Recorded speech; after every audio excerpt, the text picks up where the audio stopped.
So welcome to this really exciting presentation introducing you all to our new team scheduling module.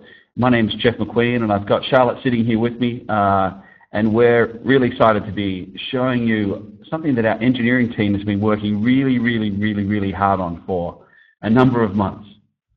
So let's just get started.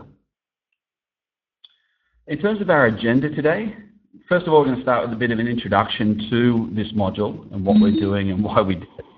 We're then going to jump into a demonstration where we talk about how this new module enables you to easily compare schedules between different team members, making it really easy to reassign work, and even how you can take some of the work that previously lived just on task boards or on sort of a backlog list of things for people to do and start to schedule it easily into people's calendars with Affinity Live. We're then going to cover how you turn this beta functionality on for your account. We really ummed and ahed for a while to work out whether we should turn this on for all of our premium accounts.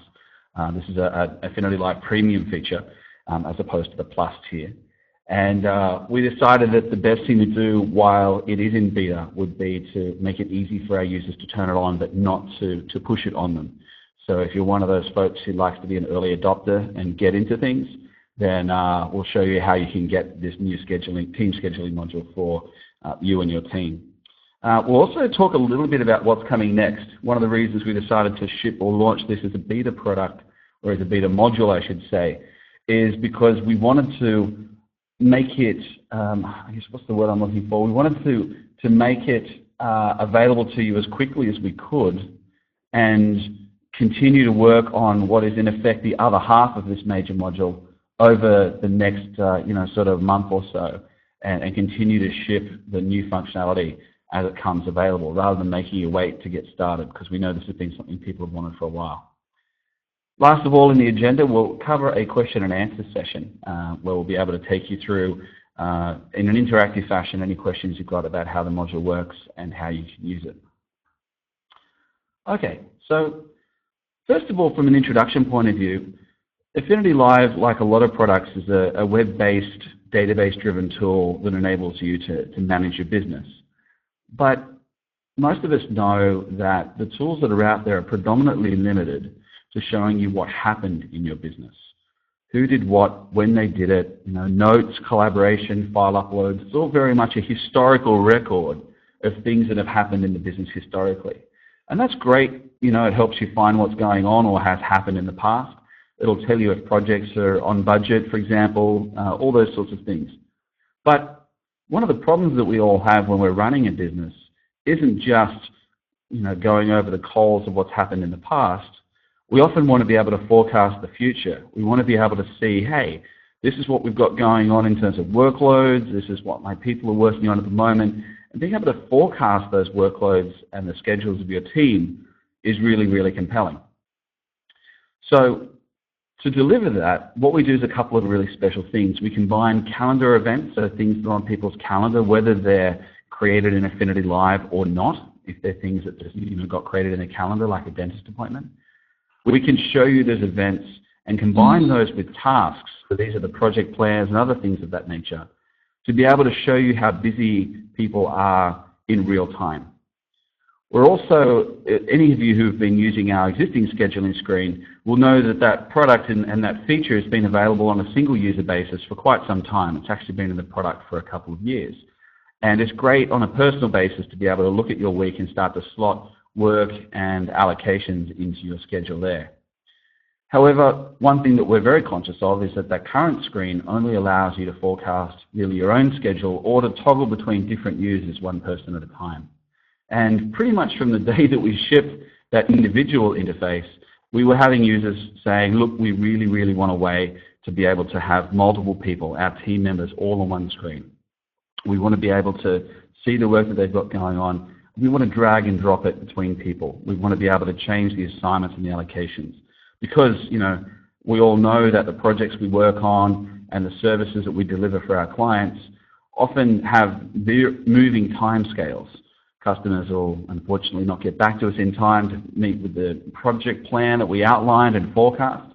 Or maybe someone on the team gets sick, or maybe they get dragged onto a higher priority project and everything gets thrown into chaos. And so we know that it's really important to be able to respond to that sort of chaos as quickly and effectively as possible. And so that's what this screen, this new team schedule, is designed to let you do. See all of the work that's going on across your team, and then respond to those situations where someone's got too much work on their plate to meet their deadlines, or where they, for example, might be sick or out of the office, and be able to move work around for those individuals. All right, let's get into the demo. So what you're looking at now is our new team scheduling module. This is available for anyone who's got the scheduling, anyone who's on a premium product, and I'll show you after the demo actually how to turn it on. But you'll be able to come up here once it's turned on and look at the bar icon, and then we'll have a new section called Team Scheduling that you can click on and load up. Now when you load that screen up, by default, it'll give you a list of users, a list of people, team members of yours, that are listed as having you as their supervisor or their manager. So we'll automatically bring the team that you manage into the scheduling screen here. Now, if you're not managing anybody or haven't set up that feature, or alternatively, if you just want to add extra people to be able to schedule work regardless of whether or not they report to you directly, you're able to come in here and just start entering somebody's information, and then you'll be able to grab that user, select them, and you'll see them become part of the list on the left-hand side here as you're working. If it's someone that you drop the schedule in and you're like, hang on, I don't need to schedule anything more from them, then you can click on the X here to remove that person from the list so that you're not comparing and cluttering the screen up. Once you're looking at a list of your people, you're able to see all of the different work represented in colors and bars across the course of a week on a daily basis, or you can switch to a weekly view, which will give you a view of all of the work that they've got going on an aggregated week basis, so you can see how busy your people are. And that view is able to be scrolled forward and back to be able to look into, potentially months into the future, as well as being able to go weeks forward and back in somebody's schedule as well. So I'll come back here to this screen. So what I want to do is I want to look at an example here, which is this is some dummy data, so it's all in Latin and sort of just placeholder stuff. But we can see that we've got a particular schedule here, which is for Wednesday the 26th. And we can see that my schedule has, once I click on it, I can then drill in and see on the right-hand side here what the different items are. When you come into the screen often and you haven't selected anything, it'll show up as just this sort of a bar graph, and you click on it to open up that right-hand side and zoom in. Okay, so let's have a look at what we've got here and a couple of these colors, because it's important to understand what the different terms like scheduled, committed, and auto mean in terms of people's actual allocation of work and what that all comes down to. So the first one we're going to talk about is the yellow or scheduled activities. So any of you who are using the activity feature in Affinity Live to schedule a meeting with a client, or even if it's just internally and you're specifying a start and an end timestamp, as well as obviously the date that the meeting is going to be in, this is where they get represented. So any of those scheduled activities come into Affinity Live in this area. And when you look at those scheduled activities, you've got the advantage of knowing not only exactly when they're scheduled to occur during the course of that day, but you're also benefiting from the fact that if you've connected Affinity Live to your Google Calendar, Office 365 or Exchange account, not only are you creating those scheduled activities inside Affinity Live's calendar, but they're also then being pushed or synchronized across to your regular calendar, which then, of course, is paired with your smartphone, and other people in the organization can open your calendar and all those sorts of things we're used to in Calendarland. So these scheduled activities here are great because they allow you to see explicitly what's going on between certain times of day. We'll leave the committed guys for a moment. I actually want to talk a little bit about these green guys, which are called the auto allocations. So the way that we're able to combine or merge your calendar with your task list is by looking at your tasks and breaking them up automatically into allocations of time over the course of their duration. So let's imagine, for example, that we've got a task which is running for 5 days. So it might start on a Monday and be due on a Friday. And that task has 2 hours of time remaining on it when you come into the Monday morning. What Affinity Live will do automatically is it'll break that 2-hour task up into 5 equal pieces, each of them 24 minutes long. And it will drop those automatically into the user's schedule depending on whoever it's assigned to. So the person who's assigned that task will have these little 24-minute blocks in green drop onto their schedule. Now, we understand that that doesn't necessarily mean that someone's going to work for exactly 24 minutes that day, and once that time comes, they're going to down tools and wait for tomorrow. But what we are doing is, if you like, in a swimming pool sense, starting to drop work or drop allocations into somebody's daily schedule, watching the water level go up. So on average, if they work 24 minutes each day, they would get that task completed by its deadline, and you would get a sense of their utilization and how much work they've got going on. Now, let's just say Monday comes and goes, and they worked on other things that day. They didn't get to that 5-hour task that was specified. What would happen in that case is that task would actually then get allocated to 4 days, and it would go from being 24 minutes per day up to 30 minutes per day, so you can get that full 2 hours done by the end of the week. That's what these green auto guys represent. They're Affinity Live's way of automatically allocating work to users to make sure that work can be done by its deadline. What that means is, when you create new work, such as you're updating a project plan or putting in new tasks, you're able to see in real time the effect of that work. You're able to see it take effect on somebody's schedule instantly.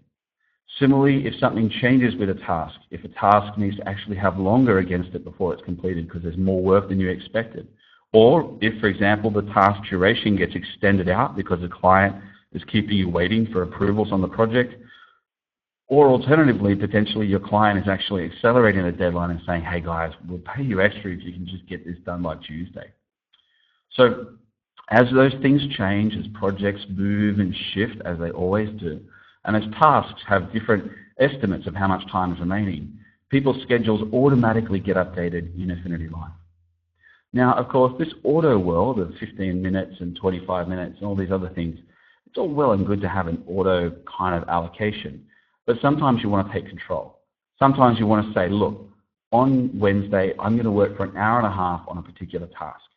Now, you might not know that that hour and a half is going to be between 9:30 and 11, or between 10:30 and 12. But you know you're allocating time, a block is being set aside in terms of your workload to be able to work on something for an hour and a half. And the way that we do that in Affinity Live is we call that committing the time, or making these committed entries in bright blue.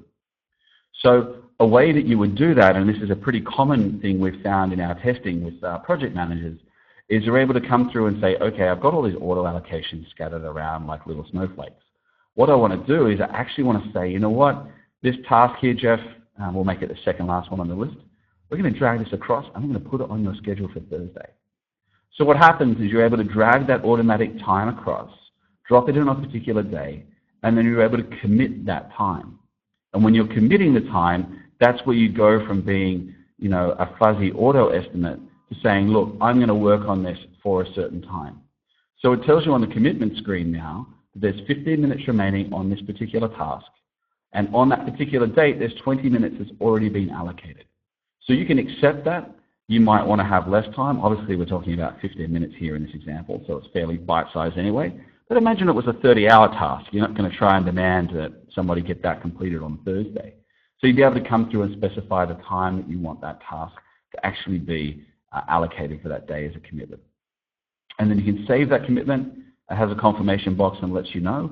And if we now go and look on Thursday, we can see that we've now got that 10 minutes of time committed. Back on Wednesday, where we previously had more time, we had 15 minutes on Wednesday, you can see that this auto block here, this green guy that we dragged across, it's been reduced down to 5 minutes. And the reason it got reduced down to 5 minutes is because 5 plus 10 equals 15. And this task had 15 minutes remaining. We've allocated 10 minutes of it on Thursday, so the other 5 minutes is left there on Wednesday. If we had taken a different approach and allocated less time than was automatically assessed, then those guys would increase. So imagine my scenario where we said, okay, we're going to work for 30 minutes each day this week on this task. If you then grabbed that day and chose to only allocate 5 minutes, then the other days in that week would have their numbers increase. Similarly, if you're looking at scheduling like, you know what, we're not going to do this to committed time here, I'm going to remove that from our list. What that will do is that will have implications for the hours on different parts of the week. So things can move around in that respect as well. And we can see those auto guides increase. Now, another one that our users have told us they're excited about is the ability to take things like these tasks here. So imagine this one that I'm looking at or hovering over at the moment. It's hard to highlight things. The first of the auto allocations here. Let's imagine I actually want to ask Charlotte to help me out on that particular task, and I'm hoping that Charlotte can help me out with that on Tuesday. Now, instead of just leaving it to chance or a vague commitment of time, maybe what I want to do is actually drag it across and say, hey, Charlotte, I really want you to do the work on that guy on a particular time. So I'm going to schedule this in now to sit on your calendar. So it's telling me that there's some work already on Charlotte's calendar for that day. I can see there's already 30 minutes allocated or scheduled for some work to be done. And so what I can do is I can come in and say, all right, Charlotte, that's the work you've already got is between 10 and 10:30. How about you do this work between 9:30 and 10 a.m.? So when I drag that across and schedule that in, a couple of things are going to happen. The first thing that's going to happen is it's going to reduce the amount of time that I've got as the task owner for that particular task on my list for that day. If you like, I've shunted some work from my backlog or queue across into Charlotte. What I've also done is by specifying that it's scheduled and it's happening between 9:30 and 10, Charlotte has now actually got the meeting invitation synchronized with her Google Calendar, which is showing that actual meeting appearing there. And that within a couple of minutes will also synchronize with her smartphone. So when Charlotte comes in, even if she's maybe not the most active Affinity Live user in the world and isn't using her commitment and timesheet screens to define what she's working on, she can still see that that's there and she needs to work on it. Similarly, what you can do is drag and drop some of these scheduled appointments. So let's just say here I've got something on Tuesday from 10 till 10:30. Maybe that was I was going to take a meeting with somebody. Oh, I can't do that one after all. What I can do is I can drag that across and make that a Wednesday meeting for Charlotte to get on top of. And if I wanted to move that, if I just wanted to change that block as it stands, I could choose to move time. So in summary, we've talked about how you're able to move time, how you're able to commit time, and how you're able to schedule time so it appears in somebody's external calendar and on their phone. There's also a couple of other options that as project managers you're probably going to love. One of them is the ability to take a task and actually drag it across and reassign it to somebody. So let's say I wanted to make this Alison's task to work on. I could drop it on any day in Alison's week and choose that I want to reassign that task.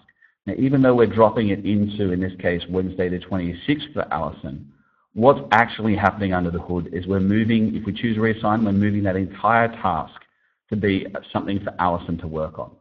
So it doesn't really matter which day column you put it in. In this case, it more just matters whose row you end up dropping that task into when you're going to do a reassign. And whenever you do a reassign, then that's going to move the automatic green guys that were potentially under my list when the task was assigned to me and put them under Alison's schedule instead. I can also choose when I want to drag things across to split the task. Again, this is like the reassign process in the sense that it doesn't matter too much which day you drop it into. It more matters that you're going to drop it in on somebody's particular schedule. So I can then choose to split task. It gives me the existing title and body. Pardon me, again, this is all in Latin because it's dummy data, so don't stress about the fact it doesn't make any sense and there's lots of typos there. But you can go through and actually give it a slightly different title. So imagine, in this case, what we were talking about was version 2 designs. So let's imagine that I was doing the design work for version 1 and I was going to do version 2, but maybe I'm swamped or maybe I'm just doing a really bad job as a designer. I mean, you know, we want to give it to Charlotte and see if she can do better. So we'll actually make that the example. Jeff isn't doing so well here. Can you jump in? So that gets assigned to Charlotte. We can specify the due date for that task because what we're doing when we split is actually creating a new task alongside, if you like. We're kind of cloning it. We can say, all right, the new task is going to have an hour and 30 minutes against it, and the existing task can be lost at 0. And so what happens then is we're able to create that particular task and then see what people have to work on during that time period. All right. So in terms of how to get it, The good news is you can turn this on yourself. You're able to go up to, if you're an administrator, and that's a key thing, you have to be an administrator on your account, you can go up to the spanner or wrench icon here up in the main address bar or the main navigation bar and choose Manage Account. It's that third option down the bottom. When you click on Manage Account, you'll have a dashboard that opens up. Shows you things like how many users you've got, what your monthly subscription value is, those sorts of things. And then down in the bottom right will be a big long list of all of the modules that you have activated and have access to based on your account and your license. And if you're using Affinity Live Premium, what you'll be able to do is go through and actually turn on the beta, which is for the team scheduling module. So note that this is by default it's off, and you just need to turn it on. Just click on that to flick it the other way. After you've flicked it back to on, you'll want to reload the screen or go to another screen. Anything will do, because we draw the navigation on the screen load. So after you turn it on, just reload the page or go anywhere. Frankly, the activity stream, it doesn't matter. The key is just to have another screen load, and then you'll be able to hover over the top of the chart icon up in the top navigation and see the new team scheduling option appear. So what's coming next? In a sense, what I've demonstrated for you today and what your account has available for you in the team scheduling module from right now is about half of our plans when it comes to this team scheduling functionality. So what we're all about at the moment, what the team scheduling functionality allows you to do, is easily see who's working on what and to reallocate and reassign and commit work based on comparing multiple people on one screen.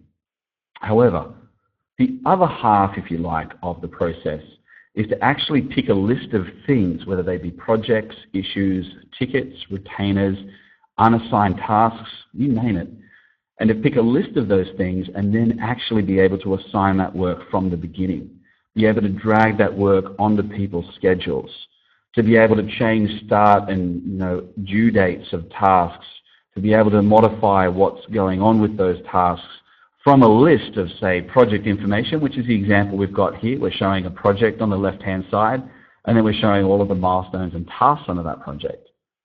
And you'll be able to drag and drop those guys from the left-hand side across to a user's right-hand side. And depending on what you're dragging and dropping from the left, the system will prompt you to do things like create a task, because those magical blue and green entries for time allocations and the workloads, they all come only from tasks. So it'll require, or it'll help facilitate and make easy the process of taking a milestone and creating a new subtask underneath it. And similarly, with the task list on the left-hand side, particularly for things like unassigned tasks, you'll be able to get a list of those and drag and drop them across and put them into people's schedules at certain times. Now, access to this interface is going to be multifaceted. So what we're seeing here on the left-hand side and the top is a lot like the filtered listing screen, where you're able to filter by all sorts of different criteria and show the results that match those criteria. In this case, we're talking about projects that are due before October 31, that have myself, in this case, as a manager, that are a status of active or scheduled, that are either a project or a training type, and the task assignments can be anybody. Now, these are just sort of placeholders. We're still working on making sure that we give you the power and flexibility, while at the same time not making it hard to use and like dauntingly complicated. And we're also showing in this navigation, just mock up here, just the projects and issues. But we'll also be bringing in lists of tasks, lists of contracts and retainers, those sorts of things. So you're able to see all of the work, find the work that you want to assign, and then drag and drop it across. Other places that we're talking about or working through from an engineering and design point of view is the ability to see a list of the project outline here by actually coming from a project screen. So when you're looking at the project screen, being able to snap into a view that shows you this sort of stuff here really quickly and easily with just that project's focus on the left-hand side. And similarly, imagine a list of issues that are currently outstanding and that do or don't have tasks against them, let's say, being able to get that list nice and quickly from other places in Affinity Live where you're wanting to dish out work or assign resources. In terms of time frame, we haven't got a commitment for this second half, if you like. The good thing is that the second half from an engineering point of view is going to be a lot less than the first half. In fact, it's more like an 80-20 split. The reason for that is a lot of work has to be done that thankfully our users will never see under the hood to support the power and complexity of unifying people's calendars, their tasks, their schedules, and those sorts of things in a way that allows you to drag and drop between people.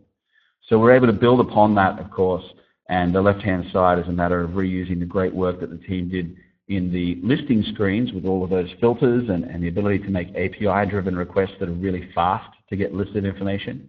So in a sense, this last piece, which in many ways is the last half, in the sense that you need to, you're able to reassign things that already exist, and then the half that's coming is the ability to assign things that haven't been assigned yet. But we're able to build upon things like those filtering APIs and lists, as well as obviously the multi-users, the team scheduling. So that's just giving you a bit of a background. We don't have a timeline on that yet, but the team is actively working on it as we speak. So we're hoping to see that we'll have something for you in the not too distant future. All right, so now's probably a great time to throw it open for questions and answers. Let's quickly go through and see the sorts of things that you guys have been asking about so we can jump on top of those. Okay, so the first one we've got coming through here is a question that says, does the auto allocation only work if the task is allocated to a set resource? So that's a good question from John. John, the auto allocation itself does only work once it's assigned to a person. It's just because while the auto allocations under the hood do work without assigning it to a person, if you had, let's say, 50 tasks that weren't assigned, and on a given day that the sum of those hours is 80 hours, having a graph that shows an 80-hour blob isn't particularly useful. So that's where the approach of having a left-hand side where you're able to see the unassigned work, assign that to somebody, and then have that appear as their own auto-allocated or committed or scheduled work comes in. Hopefully that answers that question. Karen's asking, can you reassign tasks from the screen? That is, drag it to a different person once you realize someone is over-allocated. And the answer there absolutely is yes. And Karen, that question may have come in before I demonstrated that, so sorry if I've made you feel bad by asking it well after the fact. But you're able to drag it to, in this case, I'm looking at a task in my list, and I'm going to drag it across Alison to work on. And then I'm able to reassign that task. And that just drags it straight in, and now Alison's the one responsible for getting that task done. And Alison's asked a similar question to John, which is can you use this for unassigned tasks? And the answer is not yet. That's really where the left-hand side, getting a list of unassigned tasks and then choosing to assign them to people, will come in, as opposed to trying to have some mysterious unassigned person across the top here with their bar graph completely full of stuff because they're actually the allocation for everything that isn't assigned yet. Instead, it'll be more like the listing screen, left-hand side here, where we'll have another tab in the top left for tasks. You'll be able to choose task assignees, nobody, and then you get a list of them, and you can just drag and drop them around based on people's allocations and schedules. So that's really that second half. Saka's asked a question, can you specify the hours available for each resource on different dates? That's a really good question, Saka. We do actually, when we're doing those green allocations, those green time auto allocations, we are taking into account things like holidays, and we're getting it to the point where we're actually able to allocate those on a per person basis. We haven't got that exposed yet in terms of making the gray background on a day to show, hey, so-and-so can't work this day, they're only half a day in the office, the other half they're part-time. So we're not exposing those things yet, but that's been some of the really kind of significant work that's been happening under the hood as part of this release. As I said, it's just not exposed just yet. Karen said, can you schedule the completion of issues? I'm not sure I actually get that question, Karen, but to clarify the way that we handle the task allocations and the sort of the assignment of work, it's all about the completion of tasks or the task deadline, and that's what we're able to then do allocations against. So I'm not sure in terms of the completion of issues how to mention that. If what you mean is the ability to get a list of all of the support tickets or issues that are due in a certain number of days or hours, that'll be part of this second phase here, where you're able to get a list of those guys, filter that, and then be able to do assignments and see what's going on. Grant's asked a question, this will sync with Google Cal, will it push it back into Exchange? So with Affinity Live, you synchronize your account with, you can actually technically synchronize your own user's account with both Google Apps and Microsoft Exchange, in case one calendar just isn't enough for you. But it's one of those things where, because we're updating two systems, that's not an overtly supported thing. Technically the system will do it, but if you end up with conflicts, there's not much we can do about that from a support point of view. But in terms of pushing across to Google Calendar, if what you meant in your question, and sorry, I might be reading an abbreviated version, is, hey, the Google Calendar guys get this, can Exchange get it too? The answer to that is yes. So we synchronize with your external calendar. We treat all three calendars basically the same way. They use very different technology under the hood, but we treat the calendars in Google Calendar, Office 365, and Exchange all the same way. Affinity Live creates an appointment. It pushes the appointment across to those platforms using their APIs as a new calendar entry. We invite people from those platforms to join the meeting as their clients, and then we synchronize back into Affinity Live. So if they get dragged around inside your Outlook interface or Google Calendar interface, then we'll pull those changes back into Affinity Live automatically. So that's the approach that we have there. John's asked a question about the allocations. Does this only work for tasks, or can it also be used for time allocated to a component? We use components. So I think, John, what you might be mentioning there is components in the same way that we use the word milestones, which is a part of a project. And of course, milestones can have budgets of time assigned to them. And what you'll be able to do is actually drag and drop a milestone across into someone's schedule here. However, we definitely only support the green and blue commitments and auto allocations of time when they're against a task. And it's just a fundamental thing that we agonized over long and hard, but we realized that the fundamental approach is that a milestone acts as an envelope or a bucket of time and budget and money that represents work that needs to be done on a project. And then when it comes time to dish that work out for users to actually complete that work and get their work done, then it's about creating a task for that individual to get the work done.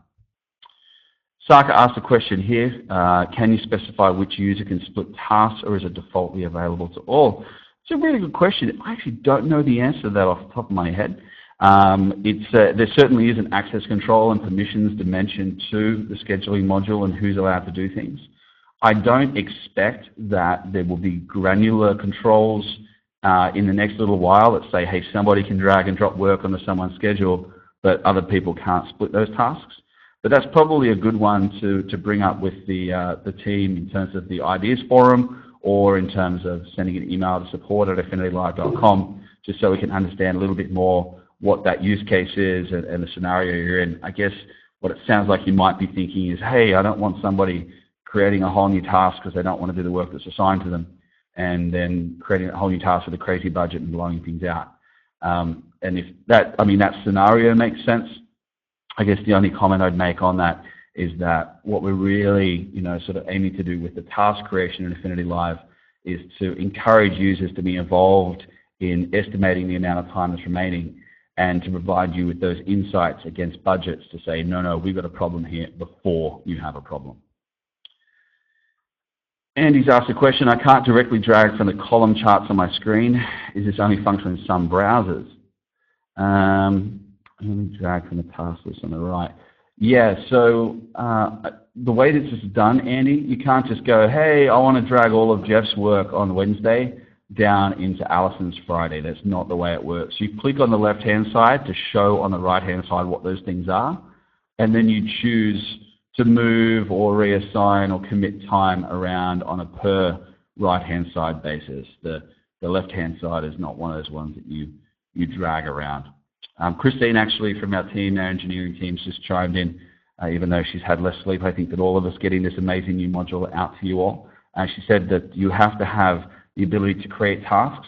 From a permission perspective, it's called the add permission on the task module for adding what is basically a task split, so new tasks or splitting of tasks. Brett's asked a question here.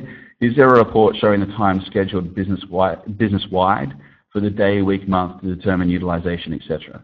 Great question, Brett. And we actually had a similar question earlier today where people were saying, hey, all right, this is now fantastic to be able to see individuals. What about rolling it up? And what about being able to bring on some aspects like, hey, we just sent out a quote that includes X number of hours, and we're estimating if we win the deal that it's going to be starting, or at least we're going to win we're going to close the deal at the end of November. What does that mean for my December utilization? They're things that fit into more of the high-level business reporting aspects of the product, which we've got some pretty ambitious expectations and dreams that we want to deliver for you guys next year. Obviously, being able to say, hey, we've got a project that's been, it's at a 30% mark in the sales process. We do want to get a bit of a hint that something's coming up, but we don't want to start filling in somebody's schedule for the back half of December just yet. With the details of that, we might change who we assign it to. We probably haven't assigned it to anybody yet, those sorts of things. So we are planning to introduce more of that high-level functionality. I sort of described to folks as a bit of a pyramid where the lowest level of the pyramid, the most functional level, is all of the aspects around who your customers are, what your projects are, what your milestones are, your budgets, all of that really functional, solid, foundational stuff. On top of that pyramid, we're building and have delivered this year some exciting stuff around scheduling, as we're seeing today, around triggers and automatic notifications and behaviors, so they're able to sit on top of that stuff and more intelligently automate the way that you and your team work and forecast what the future holds. And then sitting above that, if you like, at the pinnacle of the pyramid, is sort of the highest value stuff, which represents really that business intelligence. What's my utilization? What's my profitability? What's my per user productivity? Those sorts of things. And we've got some pretty exciting plans in store for next year, for 2015, around those sorts of things. Of course, none of this scheduling stuff would be possible if you didn't have a single platform to have all of your projects, all of your service work, all of your retainers. So getting that platform, that foundational piece right is really important. And as we're introducing more and more things at a higher level and higher order, we're excited about helping all of you run a more successful, profitable, and enjoyable business as well, so that there's a whole lot less managing chaos and a whole lot less chasing your tail.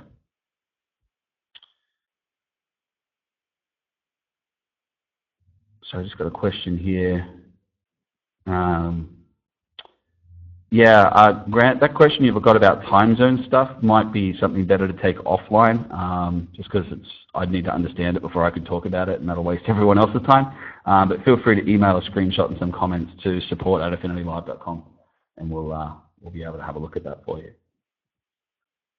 All right. Any other last questions for the Q&A piece today?